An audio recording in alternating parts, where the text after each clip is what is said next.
Welcome back, everybody. This is episode 53 of the Lookout Podcast. I am completely dropped my mic. Damn. Hey man, it has to. It has to happen this way sometimes, man. How did it? Okay, all right. All I heard, you know what? I'm keeping that in. all I heard was a tumble. I'm gonna keep that in, honestly. Yes, episode 53 of the Lookout Podcast. I am Meelz. I'm here with Platinum Chanel Boy himself, Jeff. What's up, buddy? What a show that we have today. First of all, what a week. Yeah. What a week last week. We previewed it last week, but I didn't kind of anticipate the amount of feedback and a lot of love. And interest and all these other things that we've gotten for Pokemon Week. So thank you everybody for participating in our Pokemon Week last week in celebration of Pokemon Day, which was last week Thursday. We gave out things. I gotta shout out the winners. And you know what? The winners might not listen to this podcast yet. Who knows? Because you didn't have to listen to the podcast to win. You just had to be a fan. But I do want to give a shout out to Spanish Savage, who won our contest with Quanflick. Shout out to Quan. Definitely shout out to Quan. Who we give out one free copy of Pokemon Sword and or Shield and the expansion pass for the Isle of Armor and the Crown Tundra. So he won big. So shout out to the Spanish Savage. Also want to give a shout out to Novaj from the Bahamas. Okay. A Bahamian, as I want to say. He says on his Twitter profile, it says Bahamian, born and raised, stream on Twitch, a Bulls fanatic. Sorry to hear that.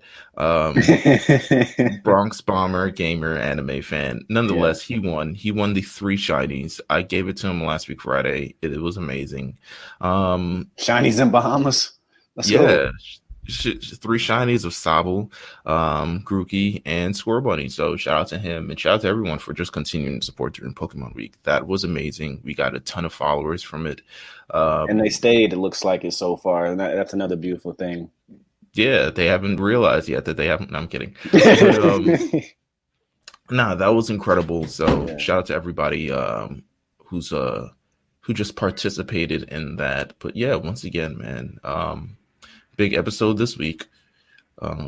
Big things on the Lookout channel in general, because this week, if you're listening to this episode, hopefully you've heard it by now, because yesterday we actually released a review of the new My Hero Academia movie, Heroes Rising, with Jamal and myself. Now, Jeff, do you have any interest in seeing this movie? You can be completely honest with me. I do have interest. My issue is, I'm not a person that, like, I told you before, you know this about me, spoilers and stuff like that. Like, I can watch something that I'm not caught up on and, like, still enjoy it, catch up on it later. But no, I have interest in it. But, we spoke about it. I tried to finesse an illegal Sure, an illegal stream, and I couldn't find one. So it's been out in Japan for quite a few months, and I'm very, very surprised that it has not actually leaked out to like a sub or a dub or anything. I found one, but it was awful. Like, I couldn't. You remember when we found the Brawly, and I said through that? I mean, it was worse than that one. So it wasn't worth it to me at that time. But yeah, I have interest in it. I do. But yeah, man, I mean, you can listen to our review of this movie. It's available here. I think what I'm going to do is, and obviously we're recording this before I've made any decisions on it, but I think I'm going to put the entire thing on our YouTube channel. So if you are not following us yet on YouTube, you can follow the Lookout RNC on YouTube. And of course, you can follow us on iTunes, Spotify, Google Play, iHeartRadio, Stitcher, anywhere, legitimately anywhere where you can find podcasts or popular venues where the podcasts. We're not like on Napster or something, but Napster's still around? Yeah. Yeah. Jesus. I mean, I'm assuming the domain is worth a lot of money. I wouldn't just give it Oh up. yeah, no, I assume so. But yeah, I mean, that's what we've got in store for this week. So you can look out for that. If you like the My Hero Academia Heroes Rising movie, it will be available as a podcast. It will also be available on YouTube in full if you want to listen to it at work or something with your headphones on. And yeah, please subscribe to the Lookout RNC, and please subscribe to a lot of things RNC related. I mean, we made the big announcement last week of everyone getting their own separate channels and stuff like that. So make sure you follow RNC Radio Live to continue to stay up to date on where your favorite show is at. No more SoundCloud. No more SoundCloud. And if your favorite show of The Lookout is The Lookout, you're here. Congratulations. Right. You made Welcome. it. This week we have a very interesting episode of The Lookout as we continue going through season 1 of Demon Slayer, and we have a very special guest. Very special. Surprised. I'm surprised that this happened. I'm surprised that this happened too, considering that he does not watch anime consistently or at all. And I was just like, you know what? I think you'd like this. So you should watch this. And he was like, okay. So we have, of course, OG Johnny 5, Justin Davis, who is watching Demon Slayer for the first time and talking about us on this podcast. So it's a kind of a perspective that we don't usually get because we're like fanboys. We right. read the manga, and I'm about to go read the newest chapter immediately when we get off here. On our iPad Pros. Flex. Lookout exclusive. So definitely about to do that, but make sure you stay tuned for the rest of the episode. It's going to be us. It's going to be OG Johnny 5, Justin Davis talking about Demon Slayer and anime and all this other stuff. So stay tuned, stay ready, stay blessed, and stay ready for what's up next. And we are back. Yeah. We are officially live. We are back, and we are here with a special guest. The first guest of this new season. Very the special. First time this man, we have corralled him into watching this thing, and I'm very interested in his thoughts. So we have Justin, obviously. If you've seen the title of the episode, you know we have Justin here. Shout out to Justin. What's up? Hello. Good morning. It is West very Coast early time on Justin's half of the world. Very docile me. Very docile, but guess what? You know what? As we continue to go through this, we will get continuously, the energy. I'm hoping we're peak. We're at a current, I would say like a 6 right now, considering festivities. No, like a 4. It's a 4. It's a 4, not even 4? A 6? Not even a 6, bro? It's a 4. Jesus Christ. Justin just woke up. You just woke up, no? Yep. Yeah, so there we go. Yep. And I've been up for hours, obviously, training for this type of day. Yeah. But I'm very interested in his thoughts around it just because Justin is into a lot of horror and gory stuff. And this isn't necessarily that complete genre, but it has a couple, I would say it lends itself a little bit to a couple things. There's demons, there's people getting their head sliced off, there's people getting their arms sliced off, there's people getting killed in the brisk of winter, various things. So for this season, of Demon Slayer, obviously, for this episode, rather, we were covering episodes 6, 7, and 8. But before we do that, I would like to kind of ask Justin himself, the very docile Justin. What are your initial... I mean, this is your first time seeing this. I told you when I sent this to you last week, I was like, pretty much like, this is what all the kids are watching now. This is the new rage. Yes, I'm 40. This is what's hot in the streets in the anime world. It's not so that you're old. It's more so that you're not in, the anime world is a different world than you're usually accustomed to. So I'm just letting you know that this is hot in the streets in the anime right now. You're not old, man. You're not old, bro. You're not old. Come on. That's so you doing peak J5. You still pop smoking. There you go. I gotta tag you in one of those. Don't tag me because I'm not doing it. So I would love to see Meelz do that shit. I would like to just know your general thoughts on this show, experiencing it for the first time with some fresh new eyes, because Jeff and I haven't been fresh new eyes on this show for quite some time. But I would think you can bring a sort of different perspective to what we're currently analyzing on a week-to-week basis. What is your general thoughts? Like, what in terms of just seeing this for the first time? What stuck out to you? What What did you feel watching it? I think that even though like the general conceit isn't like isn't the most original, like I feel like a lot of animes kind of have the downtrodden sibling that has to be protected by the older or younger sibling. Like that trope is like done a lot. I feel like the way that they handle this is very much like it's very like kind of human in a lot of ways, like, and it's really depressing from the beginning, like literally from like the first 10 minutes. It's super depressing. I'd say like it mixes like the best parts of like Rurouni Kenshin with this movie called Versus. I don't know if you guys have ever seen it. It's Ryuhei Kitamura. No, I don't watch real life things. No. It's like it's this movie that's it takes place in the Force of Resurrection. I don't know if you guys have heard about that like legend in Japan. Where it's like this convict, he basically fights the Yakuza who are like zombies, and they're all, it's like one of the most violent movies you like ever. And Demon Slayer reminds me so much of Versus. It's really, really good. If you guys have a chance to check it out, definitely do so. But it reminds me of the best parts of that movie, while still kind of like maintaining the really cool swordplay and stuff like that I like to see. Like I like anime with a lot of action, and I think the first 8 episodes of this kind of gives you what you need, especially with that 2-parter. So to speak, in like episode 5 and 6, I believe, with the water swamp demon thing that kind of has just a very, very cool powers, and he has like, I've never seen anything like that in any anime before. You know, like where very unique. And then not only that, just the art style is just incredible. And I think that's what strikes me from the beginning was like the art style when he and that sword turns the water, it's almost like a painting. Like it's insane.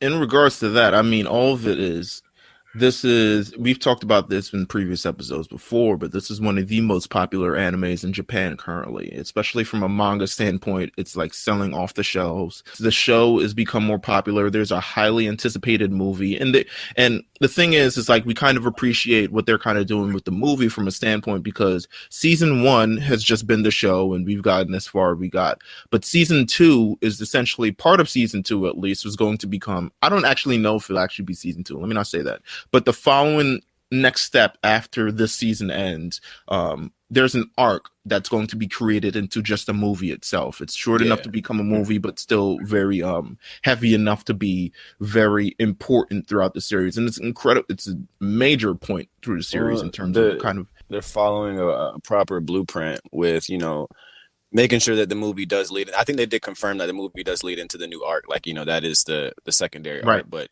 that's how it should be. I know sometimes it gets confusing when movies aren't canon or whatever, but this is clearly how it's going to be. I mean, we were a Dragon Ball podcast before, so we know all about that. Already know. Just existing in the universe without any particular value or anything for that, or no reference for it. But I think with a lot of new anime, how quick are they turning this around? Because this is pretty quick, right? By anime standards, like you usually have to wait like 2 or 3 years for that. I think they set it up perfectly for it to finish on Toonami, and then you know the movie. I think that's probably what they're waiting, because the movie was announced when you know the last episode had finished up on Crunchyroll or Japan, Hulu, Japan, right?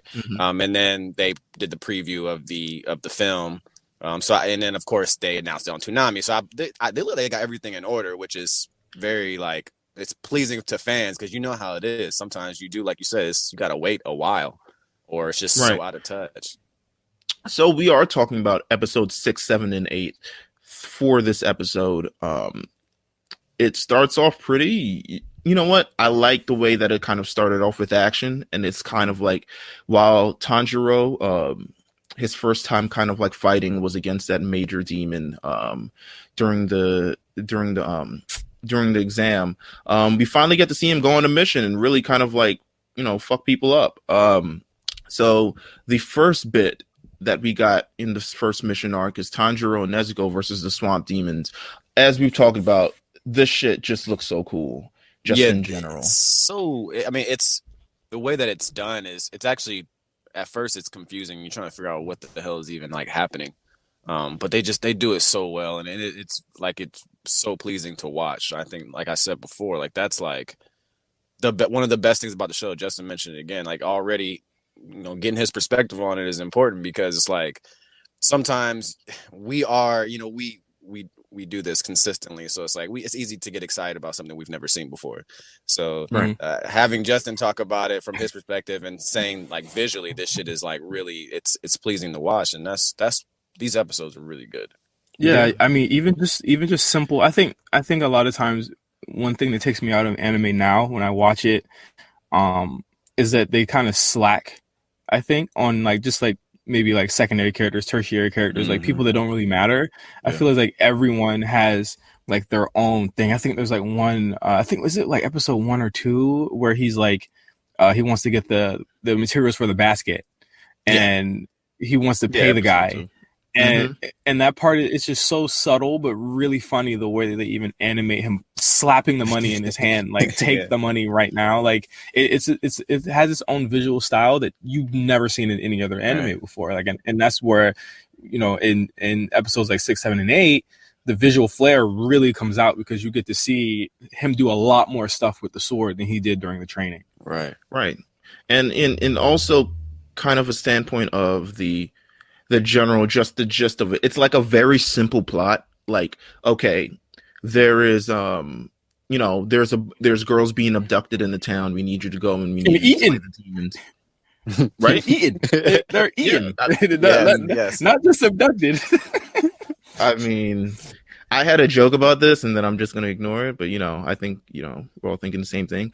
However, Tanjiro, they're being abducted, and it's a simple plot of like, oh, go save them, but they kind of like string it out. And not only that, but you get these various instances where you're like sprinkled in with a little bit of information, like, oh, these demons just don't, I mean, these demons just aren't dying as quickly as before. Like they regenerate pretty quickly. And you also get a taste of, this is also in reference to kind of helping explain Nezuko a little bit more. Because let me tell you, the first time Nezuko hopped out that box, I was just like, oh my fucking God, like this is so cool for me. I didn't expect Nezuko to fight when I initially watched this, but her kind of jumping out and kind of like handling it, and they're able to do the brother-sister thing, and kind of her defending him, and kind of like adding to her story of like her being a demon, yet still seeing humans as pretty much humans or friends. Still seeing humans as her friend and things like that. It just adds so much to it. And I think just in general, this part is done so well. It's a nice little introduction, rather. I would say in terms of all the fights, it gets way more original down the line. And not to say that this isn't original, but it gets way more. Like when you reach a couple fights later on, there's a fight. Actually, towards the end of this, you see the 2 villains that show up in episode 8, and that one gets really crazy. With the animation. Oh yeah, you should continue, because not just because we got the show. Like watch this season, bro. I think you're like the things that you were saying just from telling us those first 6 episodes. This like it really like it blossoms, dude. Like the rest of this season is so good. And just the animation, like we were talking about it last week, where it's just like, okay, he does the water wheel, and the water wheel, we said like the water wheel's like, it's like the equivalent to like Squirtle learning bubble, right? Compared to like what we learned, it's very low level stuff. Like compared to like what we see, and the beautiful, and the art, and like all, and the motivations that are added into it, and everything like that, and how they keep up. Like Tanjiro in various points breaks his ribs, he like breaks his legs, he's like throughout this entire thing, like this anime has no qualms in terms of like adding to the realistic factor of it, but kind of like establishing why these characters they're just not superpowered for no reason. Like it's just there's something about seeing children pushed to their limits, trying to kill somebody. How old is he? Tanjiro, I think he's about 14 now. Yeah, he was the oldest out of his siblings. He might be 14 now. Usually the demon slayers, I mean, all the high level demon slayers at this point are kind of like 17, so they're not like really old. And I even think like the head of the demon corps is like maybe like 24 or something. Yeah, he's a young guy. The idea that he's 14 doing all this shit is just incredible. Right?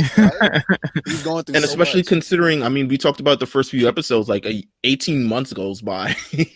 So it's like the fact that he's 14 now is still kind of incredible. And he's been training since he was like 12 or something. All this traumatic stuff has happened to him in early ages, and he's kind of have to live with it as well. You know, I don't know if I love this, but the father wilding out on the fiance for letting his daughter get stoned by a demon. I don't know. Like that part, Meelz? That was just wild to me. It was wild, but I think it's that's like, I feel like that was some real culture, like, because I'm like, what? I'm supposed to fight a demon? Like, yeah, like what you want me to do? Like, you want me to die? And I mean, I'm trying to see if this is the point where we're like, nah, I would have squared up with the demon, and like this is where we would have. I don't know what he thought that could happen. All the girls are kind of disappearing, but I guess it's supposed to be like you're supposed to protect her, but it was like also like I didn't see it coming. So like, what do you want me to do? But the father like wild out on homeboy. I think the show ramps up on the adult themes, the hashtag adult themes very quick. Like they ramp up on those like literally within moments. And I think what kind of disturbed me was the way that these I mean, I don't know if I'm getting ahead of myself here, but the swamp demon described the taste of the girls that he was eating. right. Was just like, okay, this got real deep real quick. Like he was like, you know, I can't, like she's 16 already. If 16, they're gonna get past, stale. It's a very. I was like, R. Kelly, what's going on? That's the joke that I was alluding to, right? It's a very bloodlust turns me on type thing. You know, you see that a lot in anime, but they definitely like pushed it. So there's another anime out called The Promised Neverland as well. That's also centered around where demons are kind of like the antagonist as well, and it's a similar thing where, you know, I think Promised Neverland is a little bit more fucked up. Yeah, it's more. I think you would. It's kind of like a psychological thriller type of anime. Basically, Justin is an orphanage of kids being groomed to be eaten at a specific age. Yeah. Oh, okay. I mean, yeah. So it's fucked up. But it's also a good show. Yeah. Yeah, but it's I think they handle it. You don't see too much like gore. I mean, it's not as gory as it is, but that first episode, once again, like these first episodes kind of like really like, whoa, holy shit. But it's something like that where I think in general throughout just anime, these are kind of like what demons is. Maybe it's Japanese culture in terms of like the folklores in terms of demons and preying on young girls and young bodies and things like that and wanting them while they're fresh and still develop, but not like too develop where it's like stale, I guess. But yes, I did 100% think R. Kelly while watching this. So once again, I mean, the swamp demons, they're out here. They split into three. It's not really in terms of just the power that they have compared to most of the demons that we see later on. It's very like, it's a cool visual, but it's not like they're trash. Not. Yeah, they're just Cybermen. To what you see later. Yeah, yeah, they're trash. They're the Cybermen of the It's got a weird gimmick. That's it. Yeah, it's a gimmick. It's interesting. I love the part where Tanjiro decides. Once again, I mean, the Tanjiro and Nezuko back to back like Lethal Weapon type of deal. To me, is amazing. Just a great visual of brother and sister.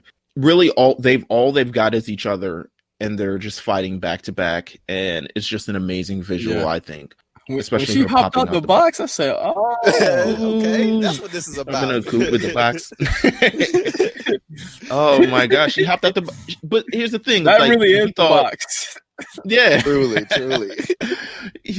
Everyone is like, you see earlier in the episode, Tanjiro's like Nezuko, and he's like, maybe she's sleeping, and then like at the sense of danger, maybe the smell of demon, maybe something out, she's like coming out as the protector for him, and it's like just insane how kind of like they share that link as brother and sister, and they're just like without any, without hesitation, she jumps out and she's ready to fight and get into it. Tanjiro has kind of evolved from initially just being like, oh, okay, I'm just, you see it from episode 2 where he can barely kill that demon to now where he's like really got the demon at remorse. Like, yeah, knife point. Gotta understand and just like, yeah. let me know all about Muzan Kibitsuji, and Muzan.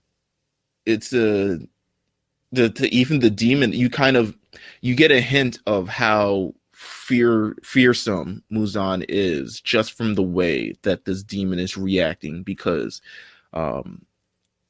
they've been told not to say his name at all. He literally stopped the tough guy. He stopped the tough guy act as soon as he says the name. He's just like, nah. Hey, we man, can't. I'm telling you, we can't do that, bro. One of the reasons why I do need you to like just finish this first season. There, maybe to me personally, maybe the best scene in this series has to do with Muzan, and it's like Meelz, and you know which one I'm talking about, but it is just like, it's near the end, but it is like some of the craziest shit I've seen in anime in a minute. Muzan, okay, all right, I'm telling you, is the Suge Knight of the series. He is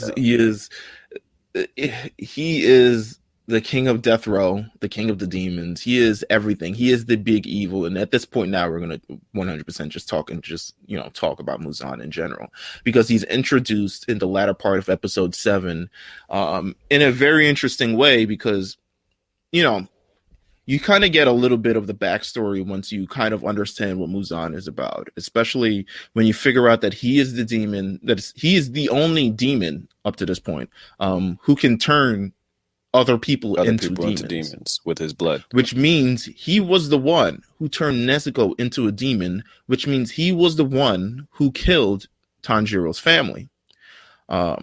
We later on learn about why he does that, but Muzan is the big evil. He is the 100% final boss. He is everything. He looks like the most evil Michael Jackson that I've ever seen in my life. He's got a great design. I love his design. All of them, by the way. He is a shapeshifter. I mean, there's so many different. Well, there's more than one. Well, right. You just gotta keep watching, because he gets down. He gets down. He transforms into pretty much, because he got a whole family when I saw him. Yeah, I mean, so let's in terms of just evolve. This is we get to the Asakusa arc of this entire thing, and I literally had to write how it's pronounced because I'm not trying to offend anybody. But I love the setting, first of all, just the look of it all, and just the metropolis of Japan and that area and the bustling area, but still like the lighting and the colors and everything like that. I just kind of love the visual setting of it all. And for him, Tanjiro, this takes place during a feudal era, but when you see that, it kind of takes you out of that, right? Like it's like it doesn't take place like. It's kind of like a mix. It looks like a mix of like not futuristic. They're definitely modernish. Like it just looks current. I think it's because it's the city, and really, from what we've experienced thus far, we've really kind of been in the countryside. So it's like for the first time, we're kind of like seeing a major city where there's a lot of people, as opposed to the countryside where there's a couple people and it's a small town and people are, just talking here and there. But when you get to see, Osaka, it's beautiful. And Tanjiro has a very rare encounter, because up to this point, I mean, we learn in the future that not many demons run into Muzan. Like it's impossible. And it's really impossible because, one, you only see him during the night because he's a demon. Two, he shapeshifts so often that you're able to realize it. But Tanjiro remembers the scent that he experienced when initially killed his family in episode 1, and he drops everything and he runs over to Muzan. And he comes face to face with him for the first time, and he really calls him out in a crowd full of people. And you get a kind of eerie, dark feeling. While Muzan is with his family, I don't even know how much of a family that actually is. No, he probably. I feel like he. I don't have the advantage of having watched this, but I feel like he like brainwashed those people. Like they don't feel like they're like his real family. Real? Yeah, they don't seem real to me. And I'm just going into this, with no prior knowledge of the show. But I felt as though I was like, yeah, he definitely brainwashed these people.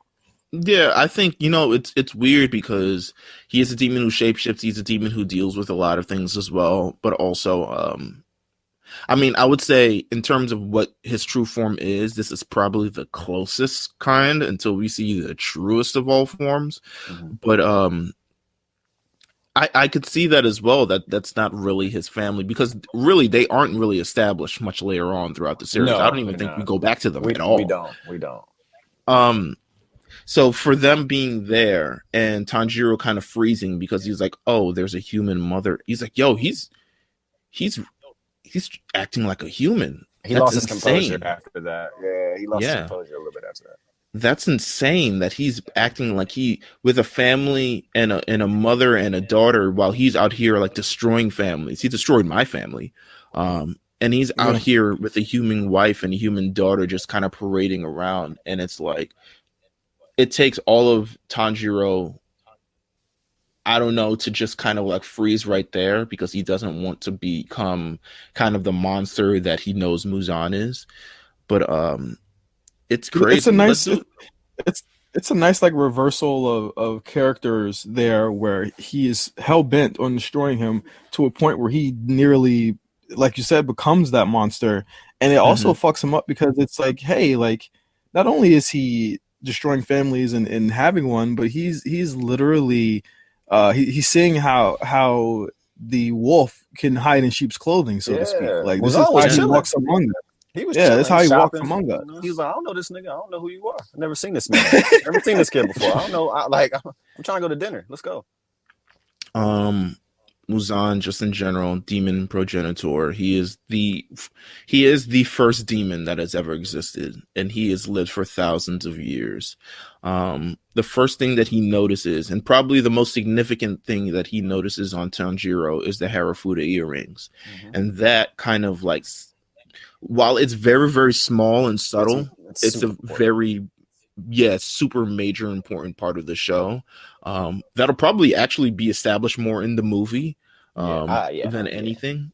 But in terms of the significance of the Harafuda earrings, just to like, if you speak on it very, very quickly, the Harafuda earrings are passed down from pretty much a family, and it's one of the families that pretty much has threatened Muzan for quite some time. And I'll say that is the most I'll say without giving up too much spoilers. But Tanjiro wants to know from Muzan how to turn his sister back into a human, and it's just there's this confrontation in the middle of the street, and just to get out of it, Muzan slashes him. He's $150 a guy. Quick with the quickness. Yeah, with the quick, he slashes someone's neck in the middle of the street and turns him into a demon and manages to slip away. It's cold-blooded, man. He's bad, man. He is fucking evil, just in general. I love just, you know what? I think Muzan in the series, he's someone who has lived. He's pretty much going to be a major character throughout the series. Everything that kind of moved forward when it comes to demons is associated with him, especially when we get further down the series and as we continue to get to the demons that are in closer proximity with him. But he is the ultimate evil in this series. He's badass. Definitely. And Tanjiro has to pretty much, his entire goal is to defeat him to the point where he tells him how to turn Nezuko back into a human, or just kill him in general and kind of avenge his family's death. I like that scene a lot. Which one? I like that scene a lot. The scene in the city. Again, it's kind of like the cliffhanger that kind of leaves you off into that next episode. But I think that it's a nice reversal of fortune where you get the sense that it's kind of like a cat and mouse game, and Tanjiro is like he literally realizes at that point that he's the mouse, and not the cat in the situation. Right. And I mean, when they do get to finally meet at some point within, this entire series, we're gonna look back on this moment. Like, this was, the true first encounter, and when he got a first taste of it, what it really was. So it's super important, and they did it well. And I think like that is why when it happens again, it's gonna be big time. there's another scene all after the fact where he kind of like says his family was like, go home, I got some business to deal with and make sure of all this other stuff. And it's a scene that gives much more context to Muzan in terms of just the evil that he is and how deep his darkness actually goes. Because he runs into a group of young drunk kids who are just playing around in the streets. Yo, you look pale. Oh my God, how's your skin look like that? And he ends them in seconds. Like, he ends them in a way, and he ends the one guy, another guy comes up, he punches him up in the air, all this blood is coming from the sky before he falls down. Mm-hmm. And then he walks over to the girl, which is probably the most sickening and probably the most disturbing thing. I text Meelz about this scene. How disgusting it was. It's pretty nasty. The most disturbing scene. It's very disturbing. Because Muzan's entire thing is, once he gives you even a drop of his blood, you become a demon. And determined by how much blood he actually gives you determines how strong you are. Mm-hmm. But in this scene, he overloads this girl with blood, and he overloads this girl with that, and her body isn't able to handle it. And eventually all the cells in her body just like disappear and just like break down too far. And like she's convulsing and her arms is shaking, and then she turns blue and purple and red and all this other stuff. And it just eventually just disappears and explodes. And she's like, this is the true power that I have. I can either make you immortal or I can kill you, and there's nothing in between. And then he's a badass. He's cold. He's cold with it. He is. He then calls two demons quickly over and is like, "Yo, kill the kid with the Harafuda earrings." I got time for this shit. Yeah, I don't got time for it. And he has many other demons, that do his bidding as well. I think all pretty much demons do his bidding, but many other demons do it as well.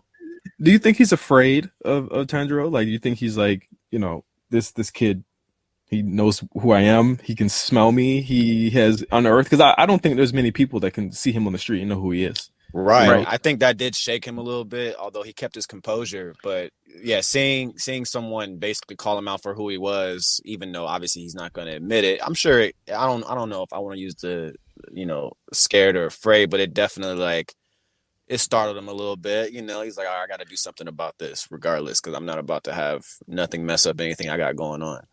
So I think he's very much so he's 100% concerned that he was able to sniff him out and really kind of like run actually towards him, because I think he's been living a life in the darkness and kind of like he hasn't really been disturbed, hasn't really been threatened. No one has really found him, as we learn a little bit later on that no one has found him. He's the first once he goes back to when Tanjiro goes back to the Demon Corps and they discover that he is one of the only demons that have seen Muzan in person. Everyone's like, holy shit.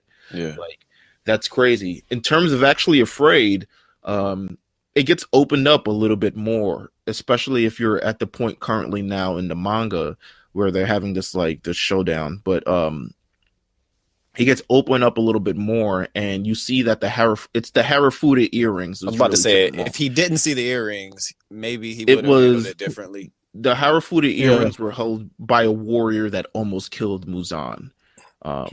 With a technique. So he knows that anyone with those earrings kind of will eventually is a threat to him. It's kind of like the Saiyans in Frieza. It was like, oh, I thought I killed all of the Saiyans, and then it was like, actually, you got a tail. You got a Saiyan, yeah, and now it's like the legendary Super Saiyan can come back and fucking work my shit. So it's something similar to that, which it kind of blossoms later on. But it's very, very important. I mean, those earrings are very, very important. We won't see much of him throughout the rest of this season. I think we'll see a lot more. Yeah, we won't see much more of him. You see, obviously, his offspring and all this stuff like that, but we won't see much of him. The times you do see him are very groundbreaking. It's a groundbreaking moment just because it's something that you have to see kind of how he does business. But other than that, you don't. Yeah, you can tell that there's going to be a lot of underbody individuals that handle things for him who are extremely powerful because of his blood. But actually, Muzan in general, you could tell they're saving something massive whenever that time comes. Mm-hmm. It is.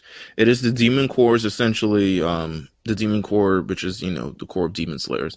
It is their one and only goal. I mean, it's not their one and only goal. I mean, obviously they're here to slay demons, but their main goal is to destroy Muzan, and it's eventually going to come to a full To a head. Yeah, come to a head. Yeah. Let's talk about Tamayo and Yushiro before we kind of wrap things up from here. But Tamayo and Yushiro, I think they become critical in the series, and they, even as you go further in the series, they become a lot more critical. I think they're more so. They're not warriors. They're not someone who like shows up and starts slicing motherfuckers up, but they are. No. They do add a lot of context to the actual demons itself, demon related things. Definitely. Especially with the introduction of Muzan. Tamayo is actually the one who kind of tells Tanjiro, like, yo, you need to chill out. Like, you were making it way too hot on the block right now. She actually saves you from that situation. No, basically, that's basically what she said. And I love the little entrance. I love just the flower, the demon art, which all the flowers, they kind of like enter. It's once again a great show of like the use of animation and art direction and all this thing throughout the series, because it kind of acts like this sort of barrier, and it's kind of like, okay, now we can whisk you away and kind of do all these things. Tamayo is pretty much a kind of like a doctor in a sense. I wouldn't say a doctor, but she knows a lot about demon art. She knows a lot about, she's researched a lot of things about demons. She is a demon herself, who has managed to kind of transform herself from a demon that needs to feed on humans to a demon that kind of like, okay, I only need a bit of human blood to kind of like live forever. Which is important considering Nezuko's situation. Yeah, Nezuko is like also doesn't need to feed on humans, but also needs like a ton of sleep to be able to recover and do anything and just kind of like operate the way she operates. Which, you know what, mood. Yushiro is a different kind of story. He is someone who is in love with Tamayo. He is just like, I love her. The moment where he's just like, he loves her so much that it's like no one compares, and he says like Nezuko is kind of like ugly. Mm-hmm. And that's hilarious. Tanjiro's like, nah, you got to get her in the right light. Yeah, he tries to stick up for her. Like, what? How dare you? Like, what? Nezuko was the most beautiful girl in all the town, and he's just like, you know what? Let's just go. He's like, nigga. What a hater. What a hater. So we learn a few things throughout this meeting with Tamayo and Yushiro, beyond just Yushiro's just in general aggy mood. Tamayo was obviously turned into a demon by Muzan without his consent. So the story goes of how she was turned into a demon is that she was suffering from an illness. Muzan says, I can cure that illness. And then he turned her into a demon without her actually knowing that. Well, I mean, he did. He cured her, man. Yeah, I mean, yes. He did what he said. He was like, oh, I didn't want you to die. He was like, oh, I gotta wait so you could not die. And like, boom, turned her into a demon. And she was like, what the fuck? This is not what I asked for. But you learn a little bit much more about Tamayo, especially as you get to the sort of further chapters on that. She unfortunately kind of regrets the situation that she's in because she, eventually she killed her family once she turned into a demon.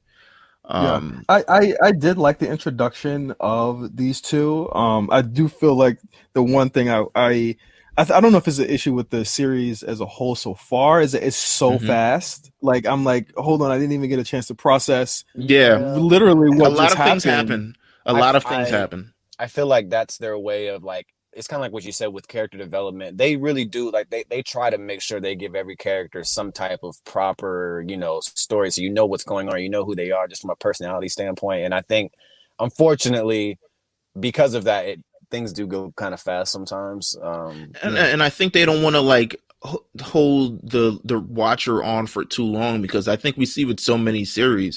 I mean, you look at Dragon Ball in itself, and Dragon Ball is just this very long, arduous. Like we didn't have to reach 100 episodes in to know that Frieza actually blew up the same planet. Yeah, we didn't have to reach that, but this one kind of like moves with a pace to me that it's like, especially considering like, okay, we're in episode 6, we're like fighting demons, and then episode 7, oh shit, we learn about the major demon, and then in episode 8, you're like, oh, the whole backstory behind this entire thing, and things are moving so quickly. I kind of like it. I understand what you're saying though, because it moves quickly where you're like, oh shit, I missed something. I need to watch it again and kind of catch up, because that's kind of been what this second watch for me has been. It was like, it's a lot of it catching up, and especially going over to like all the fandom and Wikia pages and kind of like looking at the back history of all these other things and kind of like analyzing. It was like, whoa, I missed a lot in that episode. Holy shit. Yeah. I absorbed it the same way Full Metal Alchemist Brotherhood. Like, there's not much filler. And the filler is within important episodes, maybe like 3 minutes of comic relief, or and it's like too much, like it's annoying to the point where it's a lot of comic relief, and then they just move back on to whatever the episode's about. But the way that I took it in was, okay, they're giving a lot of information very fast, but it's critical. But are you saying that the pacing does a disservice to the series? Because I can see that from an aspect in terms of like the pacing doesn't allow things to settle in as they probably should, especially when you're getting the information that you're getting right now. Maybe, but if they made us sit on it, then we may be complaining about it being slow, or they may have put it, another extra episode in that really didn't mean anything besides some information they had to tell us about a character. Yeah, I think, and again, like, I don't hate it, because I do feel like anime is the reason I check out so often, is because I don't know which episodes I should be watching beforehand. But I think that Tamayo, she becomes like super exposition dump, and then it's literally, then the episode's over. And I was like, well, we get like maybe 4 or 5 minutes of really understanding what their characters are all about. Then we get an exposition dump about whether she's able to turn her back or not, and how long it took her to actually do so. And then it's she's like, okay, and he asked her how old she is, and Yushiro's like, never ask a lady. That's like an anime trope too, is the main characters asking women how old they are. I think Goku does that shit too, doesn't he? Like, Goku does a lot of stupid shit. Yeah, he does a lot of stupid. But I just feel like it's very exposition dumpy during that particular episode where we meet them, and I was I wonder if they continue to do that throughout the series. Don't tell me, because I'm going to continue to watch, but that's just what I noticed.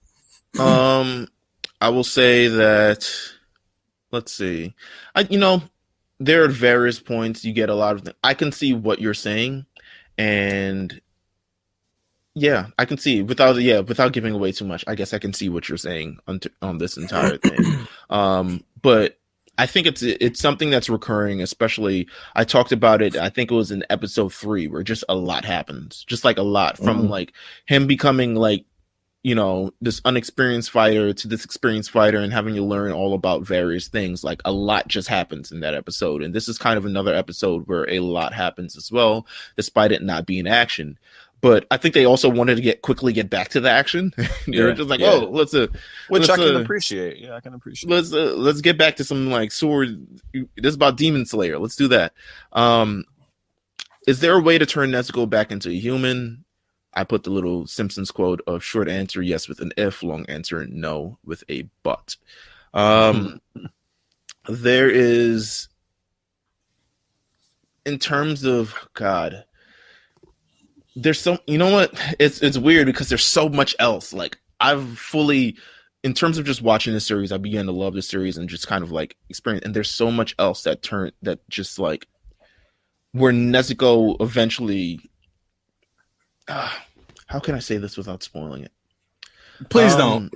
Yeah, I'm not going to spoil it, but the exciting so parts many of different various things. At the end of the season, so there's various things about it. It's still, I would say that the question is still up in the air. There's nothing has really changed. Can they? Maybe. It's still, the answer is still maybe. It's like, hopefully one day. Like, I would love to turn back into human too, but I've been here for 200 years just trying to make myself eat, human blood sauce. Like, currently, it's more about, can she continue to live this way?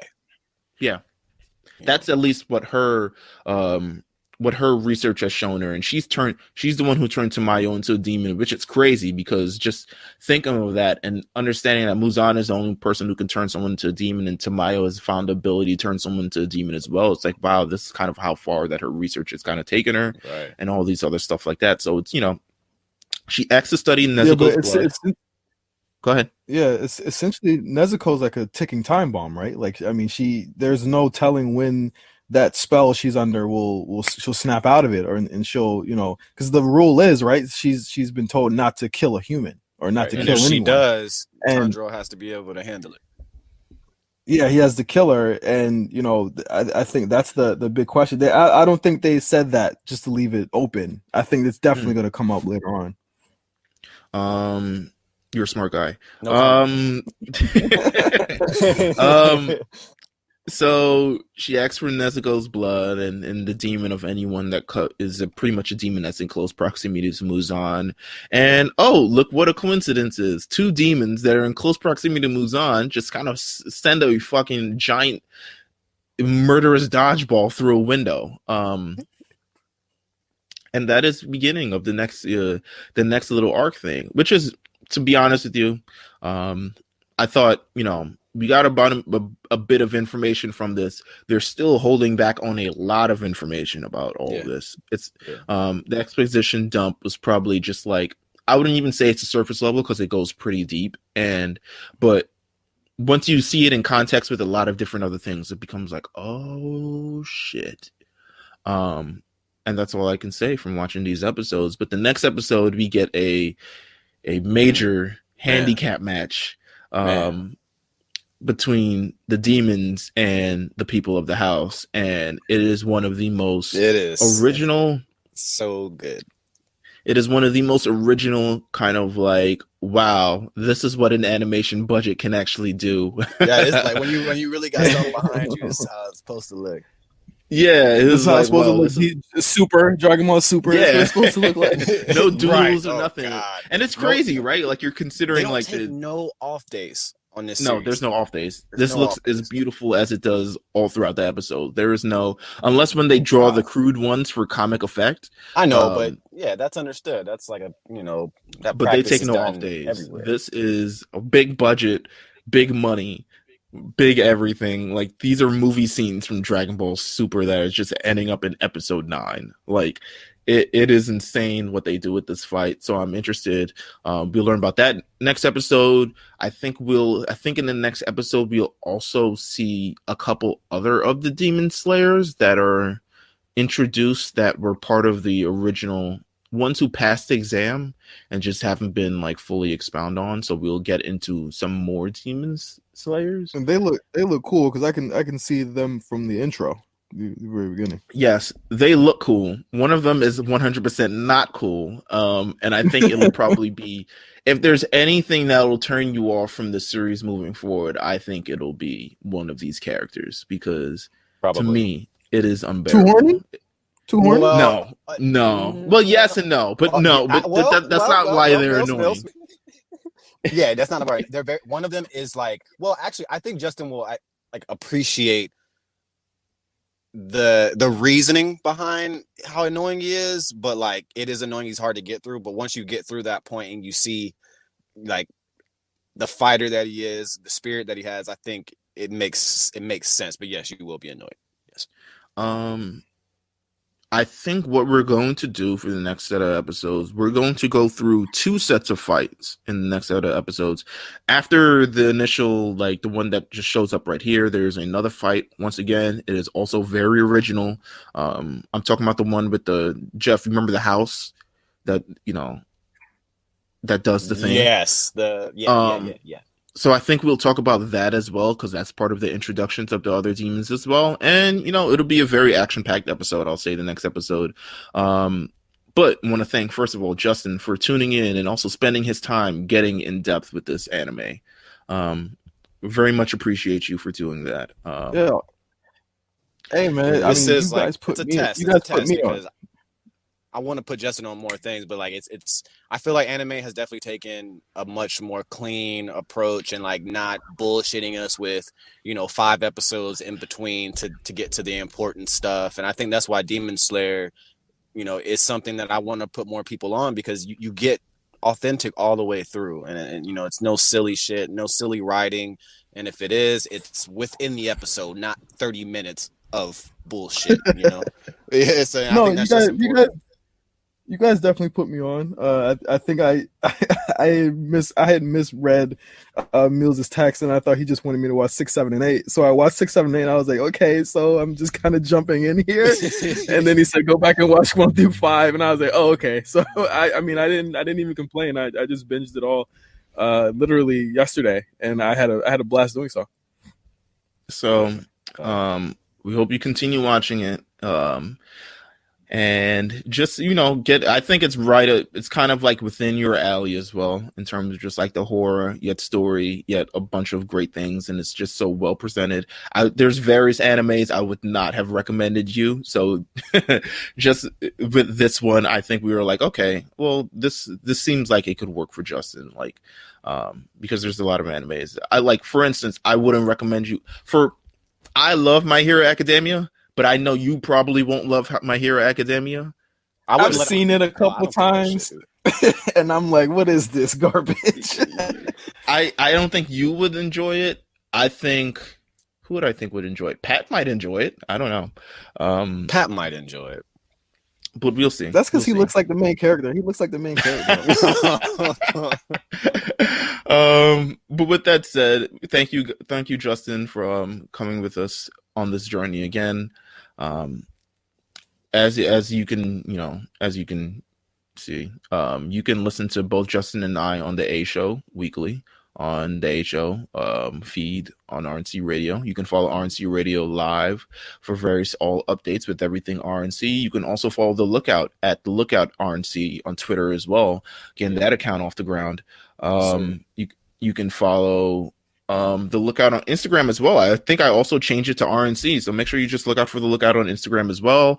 And follow us on YouTube as well. We're dropping various clips on YouTube. We might have some exclusive stuff on YouTube eventually one day. We got to sit in.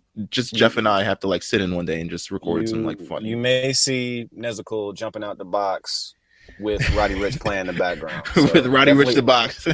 Yeah, definitely check it out. So make sure you tune into all of that, all our multimedia type of things. And just stay tuned for the next episode, man. Thank you guys for tuning in. We'll see you guys next week. Take care.